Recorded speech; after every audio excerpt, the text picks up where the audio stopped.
పిల్లలకి ఫీవర్ ఉన్నప్పుడు జర్నీ మాత్రం అస్సలు చేయకండి. ఎందుకంటే ఎక్స్‌పీరియన్స్‌తో చెప్తున్నా. 1 వీక్ బ్యాక్ అయితే మిలిన్‌కి ఫీవర్ వచ్చింది. సో, ఒక ఇంపార్టెంట్ పని ఉండి మేము హైదరాబాద్‌కి వెళ్ళాము. మెడిసిన్ అన్నీ తీసుకొని వాడికి వేసి చాలా జాగ్రత్తగానే తీసుకొని వెళ్ళాము. అక్కడ ఒక 2 డేస్ ఉండాల్సొచ్చి ఉన్నామనమాట. మిలిన్‌కి ఎప్పుడు ఫీవర్ వచ్చినా 1, 2 డేస్‌లో తగ్గేది. కానీ ఈసారి ఒక 1 వీక్ లిటరల్‌గా వాడిని బాధ పెట్టింది. అండ్ ఏం తినకుండా ఇంత వీక్ అయిపోయాడనమాట. జర్నీ చేయడం వల్ల అండ్ ప్లేస్ చేంజ్ అవ్వడం వల్ల మిలిన్ అయితే చాలా సఫర్ అయ్యాడు. అక్కడున్న హాస్పిటల్‌లో కూడా చూపించాము. అయినా తగ్గట్లేదు.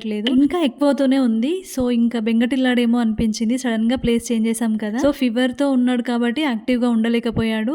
సో, చాలా ఫీవర్ అయితే వచ్చింది. అందుకే స్టార్ట్ అయ్యి మళ్ళీ వరంగల్‌కొచ్చేసి అక్కడ వాడికి రెగ్యులర్‌గా చూపించే హాస్పిటల్‌లో చూపించిన తర్వాతనే కొంచెం యాక్టివ్ అయ్యాడు. సో, పిల్లలతో మాత్రం ఇలాంటి మిస్టేక్స్ అస్సలు చేయొద్దు. నేను తెలియక చేశాను. సో, ఏదైనా ఎక్స్‌పీరియన్స్‌తోనే తెలిసొస్తుంది అంటారు కదా! సో, నాకైతే అదే జరిగింది. ఈ వీడియో కొంతమందికైనా యూస్‌ఫుల్‌గా ఉండాలని చేశా. ఈ ప్రాసెస్‌లో నేనైతే చాలా ఏడ్చాను. మెలిన్ వీక్ అయ్యేసరికి. ఇప్పుడిప్పుడే మెలిన్ సెట్ అవుతున్నాడు. వాడికి ఎక్స్‌ట్రా కేర్ తీసుకొని ఫుడ్ పెట్టి మళ్ళీ మంచిగా చేయడానికి ట్రై చేస్తున్నా. అందుకే వీడియోస్ చేయాలి.